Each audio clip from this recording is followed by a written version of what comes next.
Mesdames, Messieurs, bonsoir. Sommes-nous assez solidaires avec nos compatriotes vivant en situation difficile et de quels moyens disposons-nous pour rendre ces actions de solidarité plus efficaces? Nous en parlons ce soir à la faveur de la fin de la 18e édition du mois de la solidarité et de la lutte contre l'exclusion, un mois qui a accordé cette année une attention particulière aux déplacés du Nord. Nous recevons donc le ministre de l'Action humanitaire, de la solidarité et des personnes âgées. Monsieur le ministre, bonsoir et merci de répondre à notre invitation. Vous revenez donc de Mopti, où vous avez bouclé le mois de la solidarité et de la lutte contre l'exclusion, 18e édition. Mopti qui se situe quelque peu à la lisière de ces régions du Nord occupées et qui compte un bon nombre de déplacés. Alors vous avez rencontré ces gens, comment vont-ils? Est-ce qu'ils ont le moral? Mopti a une particularité, c'est que c'est la lisière, donc c'est le premier contact pour l'ensemble des populations qui se déplacent avant de pouvoir aller ailleurs. Ce qui fait qu'à ce jour, nous avons à peu près 38 000 déplacés dans la région de Mopti. La particularité de Mopti se situe par le fait aussi qu'on a à peu près 500 personnes qui vivent dans un camp, c'est-à-dire l'hôtel de chauffeur, qui a été réquisitionné à cet effet, parce qu'ils n'avaient pas de famille d'accueil. Comment ils vivent? Vous le savez aussi bien que moi que l'année 2011 a été une année difficile, mais nous sommes au Mali, où le partage est une de nos traditions cardinales. On reçoit les gens même quand on n'en a pas les moyens. Les familles d'accueil, c'est le lieu de les saluer parce que l'ensemble des populations qui se sont déplacées sont accueillies dans des familles. Ça pose des problèmes parce que la précarité alimentaire a fait que dans certaines régions, les gens ont souffert. Et l'exemple que j'aime citer, c'est que quand on a été à Caille, on a trouvé une famille où je crois que c'est un sergent de l'armée qui est retraité, qui a servi au Nord, qui a sa femme et 3 enfants, et qui a été obligé de recevoir son beau-père avec 2 femmes et 17 enfants. Donc du jour au lendemain, il s'est retrouvé dans une situation qui était difficile à gérer. Donc ça, c'est vraiment l'élément fondamental. Deuxième chose, c'est que les gens vivent par la grâce de Dieu de façon correcte. Nous n'avons pas connu de cas de famine, nous n'avons pas connu de cas de malnutrition parmi ces populations déplacées, que ce soit les enfants, les personnes âgées, et Dieu sait que toutes les couches sont concernées.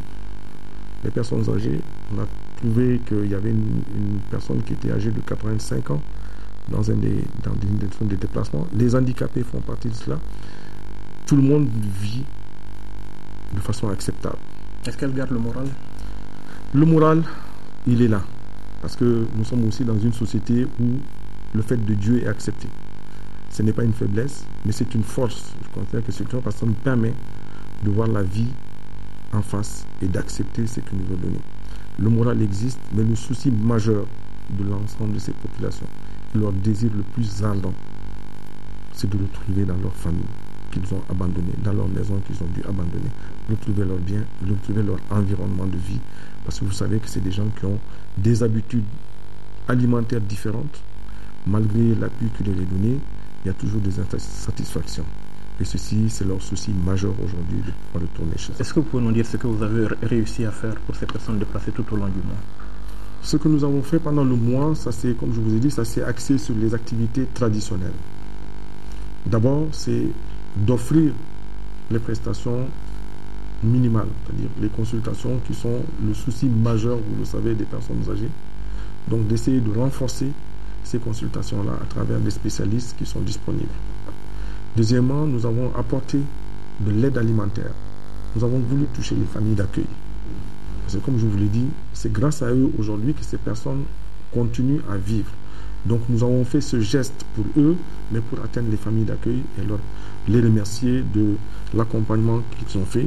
Nous avons également, à travers les ONG, les associations, les privés, chacun respecter ce qu'il avait l'habitude de faire. Vous aviez, si je ne m'abuse, un budget au départ de 100 millions. À l'arrivée, vous affichez des actions pour un chiffre beaucoup plus considérable. Qu'est-ce qui a contribué à cela? Ce qui a contribué, manifestement, c'est l'ensemble de l'élan des autres, individuellement, regroupés, société. Tout le monde a essayé d'apporter ce qu'il peut, à travers des dons, à travers des gestes d'appui, à travers aussi une assistance. Et la particularité de ce mois-ci, c'est que ça a coïncidé avec le mois de Ramadan. Et vous avez vu qu'il y a eu un élan énorme à travers les organisations religieuses et non religieuses pour apporter ce qu'ils ont appelé l'opération viande à l'ensemble de ces populations. Parce que, comme je vous l'ai dit, il y a beaucoup de familles aujourd'hui qui ont accueilli des personnes déplacées, mais qui n'ont pas la capacité de faire face. Donc, il était tout à fait nécessaire aussi de faire un focus sur cela, de leur apporter ce qui traditionnellement nous utilisons pendant la fête, c'est un jour de fête, donc c'est le partage de la viande. Et sur ce plan, c'est le lieu de remercier l'ensemble de ces acteurs, parce qu'il y a eu à peu près 1300 bœufs qui ont été distribués sur l'ensemble du territoire et à peu près 900 moutons qui ont été donnés, donc c'est quand même pas négligeable. Ce qui fait que, au bout du rouleau, actuellement le bilan n'est pas encore exhaustif, mais nous avons pris que les grandes activités, nous sommes à peu près autour de 900 millions.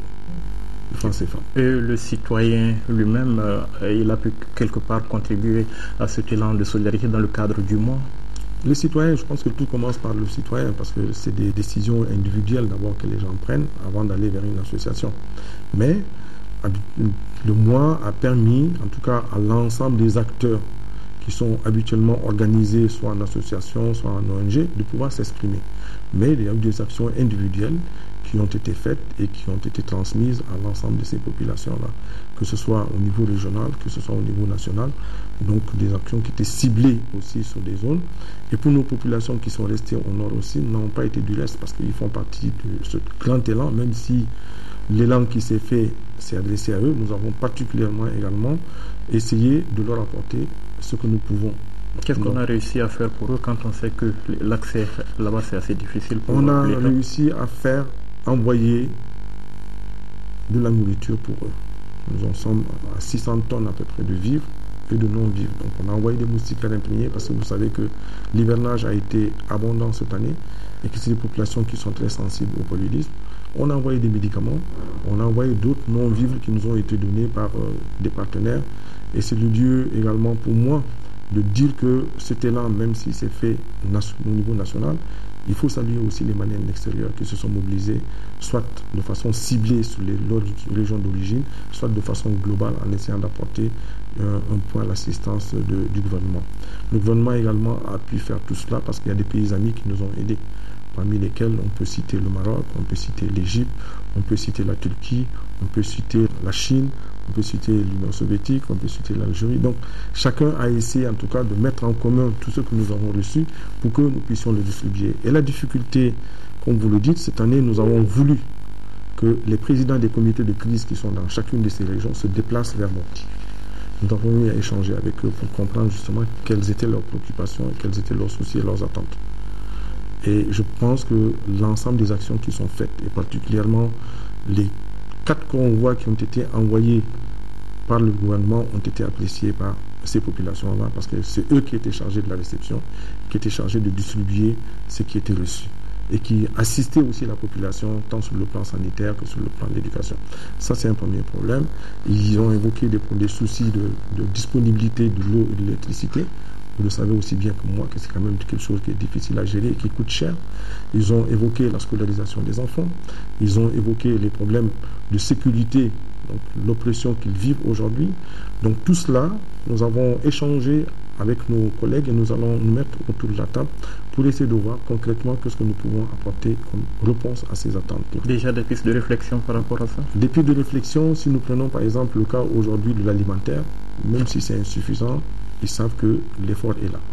Nous avons déjà commencé à sensibiliser les partenaires, les gros partenaires, notamment le programme alimentaire mondial qui agit, mais aussi la Croix-Rouge qui agit sur le terrain à travers des bailleurs comme la BAD qui vient de mettre à notre disposition 500 millions de francs CFA pour pouvoir faire une aide spécifique, et d'autres pays, plus les dons qui nous sont donnés.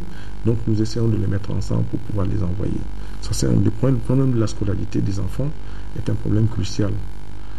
La difficulté qu'il y a, vous le savez, c'est que les occupants ont au départ exigé ou rejeté totalement le système éducatif traditionnel en exigeant que ce soit ou des madrasas ou des écoles coraniques. Donc là, je pense que leur position a évolué.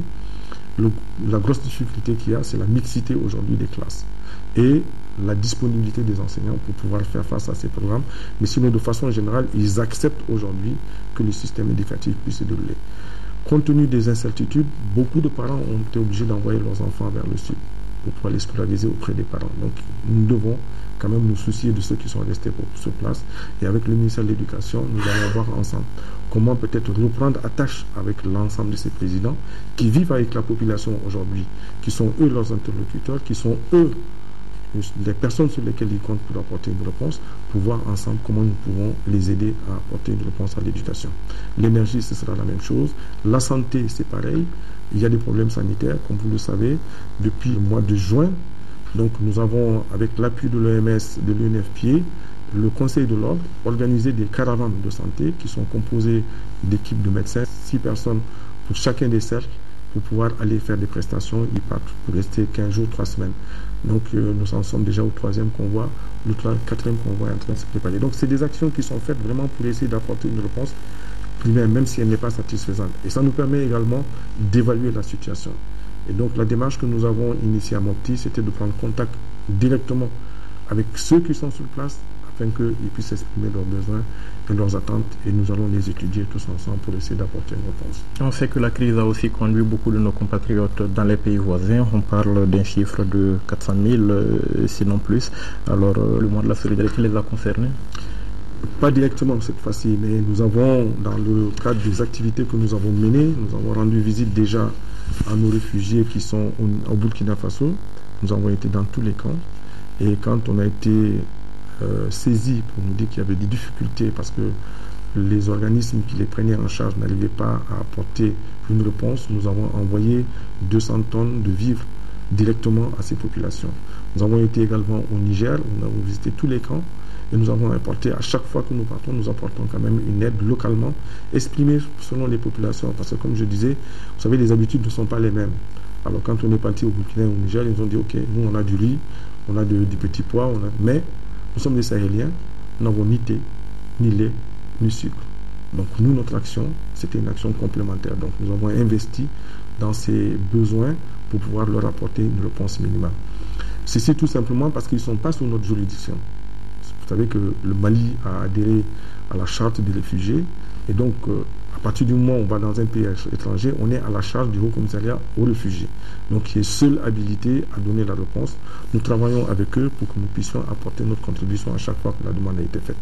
Nous étions en préparation pour une mission sur la Mauritanie qui n'a pas encore eu lieu, mais qui est toujours en réflexion, parce que tout simplement, on avait un problème d'agenda avec les autorités mauritaniennes, et la même demande sera faite aussi au niveau de l'Algérie pour que nous puissions aller voir comment nos compatriotes vivent dans ces camps et échanger avec eux. Je peux vous dire que c'est des échanges qui ont été très instructifs, parce qu'après avoir été au Burkina et au Niger, on a remarqué après nous que beaucoup de gens sont acceptés de revenir au Mali pour voir la situation.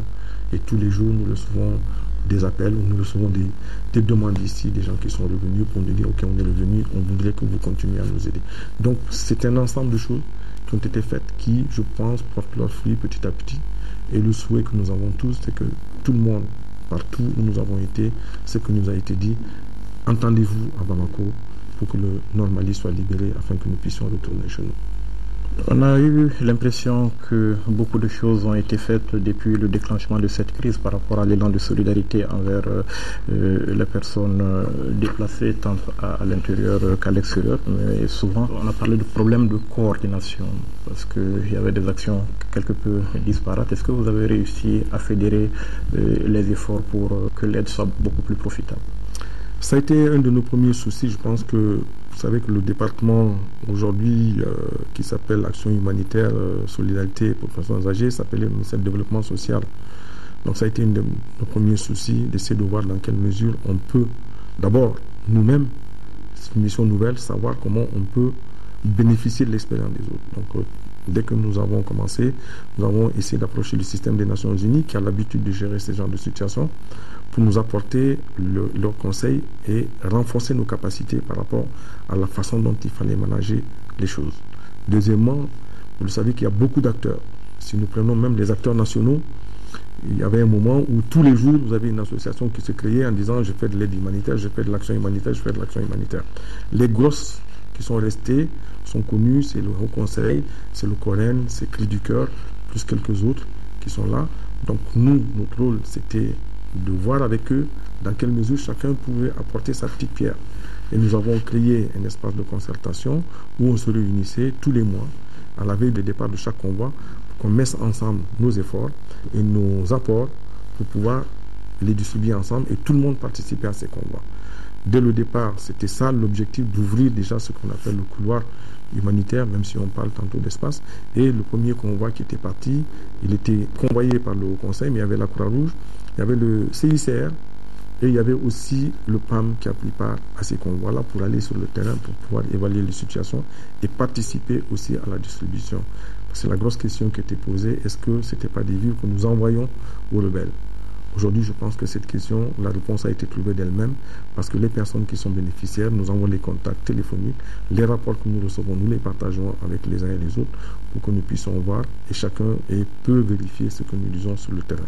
La coordination est assez difficile, il faut l'avouer, parce qu'il y a des intérêts qui sont cachés, chacun essayant de tirer son épingle du jeu. Vous le savez que les ONG internationales, suivant les estimations qu'ils font, ils cherchent aussi des fonds, ils lèvent des fonds à l'étranger pour pouvoir venir.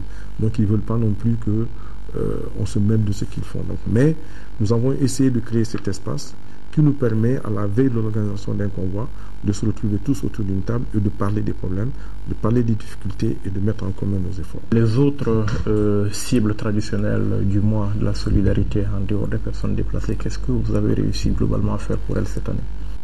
Chacune des cibles a été associée, comme je l'ai dit, elle était au centre de la chose. Si je prends les personnes âgées, c'est le Conseil national des personnes âgées qui a organisé toutes les activités à l'endroit des personnes âgées et qui ont coordonné les activités qui se font dans les régions, suivant un agenda et des activités qu'eux-mêmes ils ont identifiées. Si nous prenons la semaine thérapeutique, donc comme je vous ai dit, c'est que nous avons fait des appuis au système de santé, donc aux différents CESREF, aux différents CESCOM, pour qu'ils puissent faire face à la demande des populations dans cette période-là, avec quelques activités spécifiques. Par exemple, si on prend les kits que nous avons donnés pour les activités opératoires des personnes âgées, ou alors les médicaments que nous avons donnés dans les régions, ou les médicaments que nous avons donnés au niveau de la commune, pour renforcer le système de santé. Ça, c'est un peu l'objectif que nous avions et qui se fait chaque année. Les handicapés, c'est l'ensemble des handicapés qui ont été primés, pas seulement les déplacés. Si vous prenez par exemple l'activité de distribuer des tricycles, ça ne s'est pas adressé uniquement qu'aux déplacés. On a distribué également des motos, mais là on a associé cette fois-ci d'autres départements pour que le ministre du Transport par exemple a donné des casques avec. Vous savez qu'on est en train de sensibiliser tout le monde par rapport à la circulation routière. Donc ça, c'est des événements qui se sont faits en accord. Le ministre de l'Éducation a donné des kits à une école qui n'est pas une école qui reçoit que des déplacés, mais une école qu'on avait identifiée comme étant dans une zone très difficile où il y avait un certain nombre d'enfants qui n'ont pas de soutien. Donc on a fait ça. Les femmes, à travers la CAFO et le ministère de la Famille, également ont identifié eux-mêmes un certain nombre de femmes, donc 120 familles d'accueil, où il y avait des personnes qu'il fallait aider. Donc toutes les activités traditionnelles du mois ont été menées dans le contexte de ce mois. Et comme je vous ai dit, les acteurs privés, chacun a agi selon ce qu'il voulait faire et selon ce qu'il avait l'habitude de faire. Kafou Djiguiné, par exemple, a agi au niveau de la pouponnière. Vous avez vu que Orange a donné à beaucoup d'ONG, Sotelma a donné à beaucoup d'ONG, Malamine Koné qui est venu ici a donné aussi à des ONG. Donc chacun, en tout cas dans l'habitude que nous avions de mettre ensemble, de respecter les désirs des gens, en tout cas de respecter aussi leur volonté, eux, à aller vers une cible, a été maintenue. Parlons un peu du suivi de ce que vous faites quand je prends par exemple une activité comme l'assistance aux personnes âgées. On a souvent l'impression que 1er octobre, rendez-vous chez la personne la plus âgée et puis rien. Qu'est-ce que vous faites en matière de suivi? Même si ce n'est pas dit, je prends par exemple la personne la plus âgée qui est à Bamako. L'année dernière, il lui a été construit son petit logement. Et la direction régionale du développement social du district de Bamako l'assiste tous les mois à travers des actions qu'ils lui font. Ils lui rendent visite régulièrement pour pouvoir l'assister si elle a des problèmes sanitaires ou si elle a d'autres problèmes. Donc ceci se fait au niveau de chacune des directions régionales et au niveau de chacune des communes. Donc nos services déconcentrés, c'est leur mission régalienne. Donc ils essaient de la faire en dehors même de ce mois. La journée des personnes âgées a la particularité de focaliser tout le monde sur les personnes âgées. Mais vous savez ici que au niveau de la maison des aînés, ils ont le conseil des personnes âgées.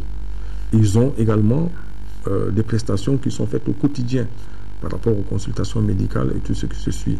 Et nous-mêmes ici, à chaque fois qu'ils ont des problèmes particuliers, quand nous sommes sollicités, nous essayons à travers la Direction nationale du développement social, à travers l'ANAM aujourd'hui qui est normalement là pour répondre aux besoins des démunis, de leur apporter une assistance. Parce que comme je l'ai dit, le plus gros souci qu'ils ont, c'est les problèmes sanitaires et la prise en charge sanitaire.